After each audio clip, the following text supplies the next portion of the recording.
Ọhaneze ụtụtụ ọma. Ana m asị gị ụtụtụ ọma. Gị bụ onye na-ebe a na-enere gị ebe a na-ene na ana asị gị ụtụtụ ọma. Obi dị nnọọ ụtọ. Dịkwa ndị mụ na ha na ebe a ka isi wee nọnyere anyị n'izu gara aga. Ana obi dịkwa atọ ka isi wee nọnyere anyị n'ụbọchị taa. Ma asị gị ụtụtụ ọma na ọ ga-abụkwa ụtụtụ ọma emume ụtụtụ ọma n'isi mbido TV ka isi wee na-eme gịnị na-abịara ụnụ. Nke onye chinye me gịnị nya zere aka m bụkwa Oriakụ Odoziakụ Ifeọma Ọdụkwe Ada Jizọs 1 n'isi mbido TV. Anyị adịrị ịbụ inefu n'anya na studio anyị jụrụ eju bara abara ma na-asị na ife kwụrụ ife me gịnị ife akwụdebe. Mana tupu anyị agaba n'iru wee wetalụ na isiokwu anyị nwere n'ụbọchị n'ihi na isiokwu anyị nweta bụ gịnị ọ gbara ọkpụrụkpụ. Ọ bụ isiokwu ga-edozi gị dozie ezinụlọ dozie obodo anyị. Tupu anyị agaba n'iru achọ ka ụmụ Afrịka otego biko ikene ọhaneze. Asị na chọrọ nwa dibịa n'ebe ọ na-agba aja ya n'ahụ ya na-abụghị na o furu efu fughị efu. Nwere ike ọ bụrụ na ọ bara ọhịa ga-achọ mgbọrọgwụ ụfọdụ ma nwa ahịhịa o ji agwọ ya bụ ihe na-emere. Ọhaneze ndị njibiri na ndị nwe m ekelekwa m n'ọzọ masị na ọ pụtara ụtụtụ kelechi ya. Ọ bụghị ihe niile bara n'abalị pụtara n'ụtụtụ. Ma ebe ọ bụ na ịhụla onwe gị taa ngwanụ kelenụ Chineke.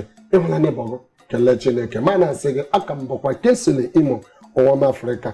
O were mmanya n'ụlọ ga-anọnyere anya taa. Ndonu. Mkpa ịnọrọ ya nnọọ na studio like this obi a na-akpọ m Pọrịna ụmụ Igbo nọnụ wolu na ukwu gịnị nye oche. O nkwazi maazị na-anọnyela anyị. Ọ bịakwa n'ụtọ n'ihi na ihe Igbo na-eme gịnị na-adị ya mma. Ọ sị ka ọ bịa nọnyekwara wee tinyela anyị ọnụ n'okwu n'isiokwu anyị nwere ụbọchị taata. Biko sa achọrọ m ka ikene ọhaneze. Ndị Igbo ndewo na aha m bụ Sir Chris Akwarandụ. Asa na-anọ n'ụlọ asị mgbe a na-azụ aja. Ndewo nụ. Udo ochie ya unu biri. Daalụ Sir Chris nnọọ. Igbo bụ Igbo. Ngwanụ tupu anyị agaba n'iru biko inefu na onyonyo anyị ga-afụ ihe na social media platforms anyị ka ọ na-aga na ihe onyonyo anyị. Biko gị sola anyị na Instagram na Twitter na Facebook. Ụmụ ajụjụ nwe ị ga-etinyere biko ka ime gịnị ka iwe tinyere. Ka anyị bịazie ka anyị gbafunya isiokwu anyị nweta adam nke na-asị drug abuse. Nke a bụ n'onu ndị iti n'onu ndị amụrụ ka esi edozi. Anyị kụzie n'onu ndị maka esi edozi a na-asị mmetọ ọgwụ.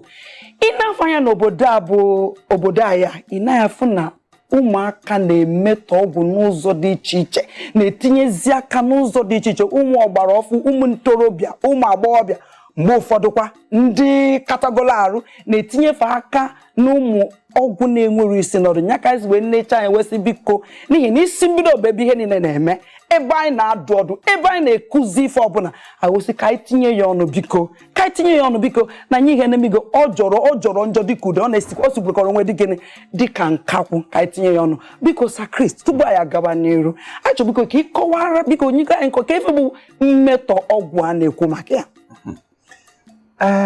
Igbo bụ Igbo. Mmetọ ọgwụ onye hụchi isi ya kpuo isi. Ọ wụ ihe ọjọọ.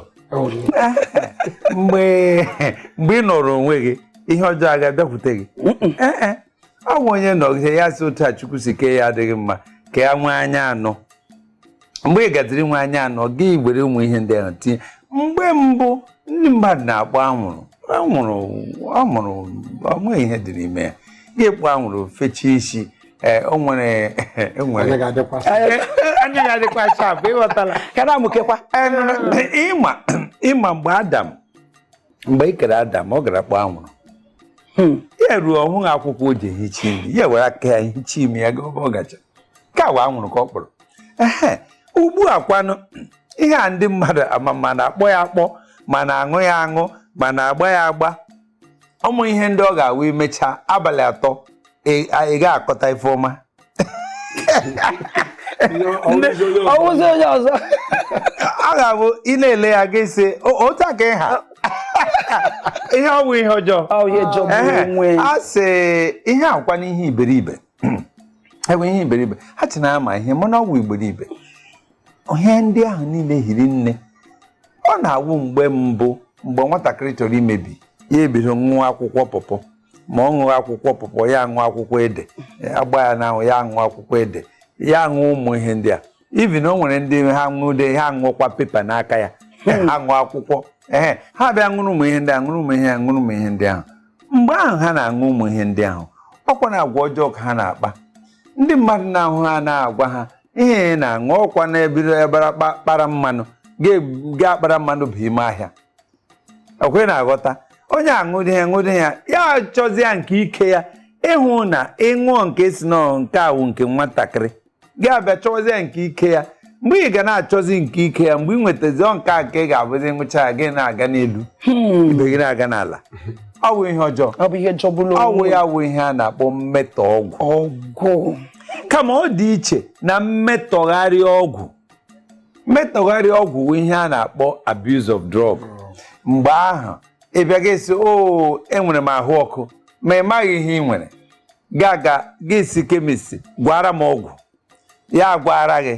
ga-abịa ṅụọ nke ahụ wụ mmetọgharị ọgwụ abuse of drug ọ dị iche ọ dị iche na drug abuse. Daalụ Maazị Chris ifugo na Igbo ọma na-ege ntị ka o si wee kọwachasịa n'onwe ya na-akpọ mmetọgharị ọgwụ nwee nke a na-akpọ mmetọ ọgwụ kama na ihe anyị na-etinye ọnụ anyị chọrọ itinye ọnụ maka nke na-akachasị njọ bụ mmetọ ọgwụ biko ụwa ọma Afrịka kedu ihe ị nwere iti ya mana mgbe ụfọdụ ị nọrọ like this a sị na nne ka ngara ije ebe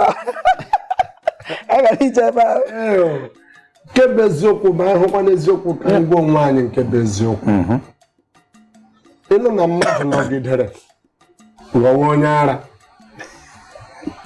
o bidogo ofu ụbọchị na mgbe ụfọdụ ọ na-ebidokwa ofu ụbọchị ka m mee ka ibe m mere ọ na-eme echiche pụọ ebe echiche na-ekwesịghị ede mgbe anyị na-ekwu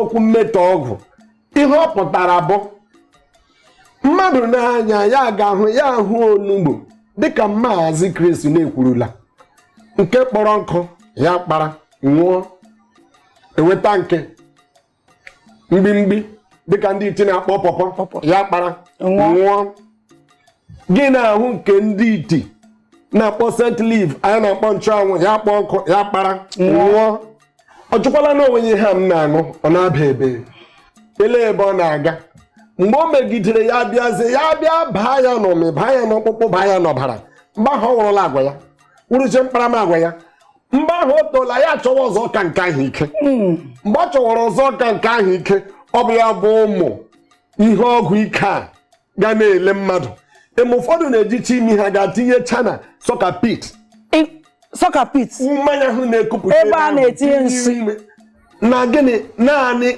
in the name ka adị gịnị high na-adị high onye gwara gị nne dị high ịdịkwa mkpọmkpọ na-aṅụ ya mkpọmkpọ ahụ gwa gị ya ka ị ga-adị nke ahụ bụ ihe a kpọrọ gịnị mmetọ ọgwụ ike nke ahụ abụghị ya maka ọ bụghị ka edosara ya ihe a ga-eji arụ ọtụtụ ọgwụ ga-ehụ na mmadụ ji eme gịnị aṅụ ka ahụ bụ mmetọ ọgwụ ọ bụghị ya. ụmụ Afrịka daalụ nwere ihe imetụrụ aka mgbe ị na-ekwokwu sị ihe kwesịrị iji wee mee ihe ọzọ ewelie na-eme ihe ọzọ dịka ịmana mgbe ị na-ekwokwu unu na-ekwokwu kpọọ akwụkwọ pọpọ kpọta nchụanwụ kpọta ụmụ ihe dị iche na-asịzi ụmụ ihe dị otu a ọ bụ na ọ bụrụ ihe a na-erizi eri mana aghọtago nkịta na ọ bụrụ na ị were ya mee ihe kwesịrị iji wee mee ọ bụrụ ihe a na-akpọ mmetọ ọgwụ. Daalụ nnọkụzi wee tapịchasị ya biko ana m ajụ ọ gịnị na-ebute ka ihe na-akpata ụmụ otorobịa maọbụ ụmụ okorobịa onye nekwa anya bụkwasị ụmụ okorobịa ụmụ otorobịa nkwa ndị nna maọbụ ndị nne katagala arụ na-eme ụdị ifeda biko kedu ihe na-akpata ụdị ihe dị otu a n'etiti ụmụaka? Sir Chris biko ịma na onye nna ka ịbụ ịma na asị na onye isi awa kara onye gịnị ụwa Afrịka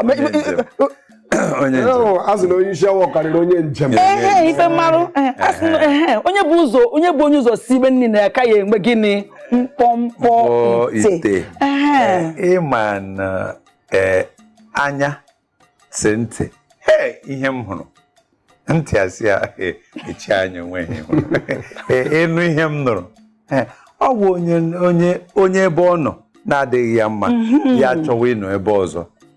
Ihe na-akpata ụmụ ihe ndị ahụ dịka Maazị Ụwọma kwuru ụwa Afrịka ụwa Afrịka niile ụwa na-ehi odo ịma ọ na-awụ ebe aṅụrụ m ihe ndị a o nwere ndị gị na ha na-aṅụ ihe ahụ o nwere otu unu ga-eru unu asị anụkwara m na onye a na-aṅụkwa nke dị otu a mgbe ahụ ego abatala gị n'akpa gị sị ọwa ego ole weta ha eweta ya sị gị kpọọ gị akpọ mgbe ahụ ịkpọcha gị ahụ onwe gị gị chee na ịnọ na Amerịka mgbe ịnọ n'Ikorodu so ị na-eche na enweta Amerịka dị nga olele ihe hụrụ mgbe ahụ ọ bịa ọ hụrụ onye ọzọ ego dị ya n'akpa nke ọzọkwa wụrụ ịbịa kpata ego ahụ ịma otu isi kpata ya ịma onye taa ahụhụ kpata ego onye fee ajụ ịma bịa fesha kpata ego ọ ga-ọkwe na-aghọta ọ ga-amụta o si eri ya mana onye amaghị ebe eli onye ama achọghị m ịnapụ okwu n'ọnụ a sị gị jidenye okwu ebe a ga-ejie n'ihi na ịgwa gị asị na oyi mmadụ na-eduba gị n'ụdị vedo otu a nke nwere nkwa nke iji n'ọnụ biko asị gị jide ya ebe a ka anyị jee ṅụrụtụ nwa obere mmiri ọ bụrụ na anyị zụsi ike chighata azụ ibido ga ekwe kwụsị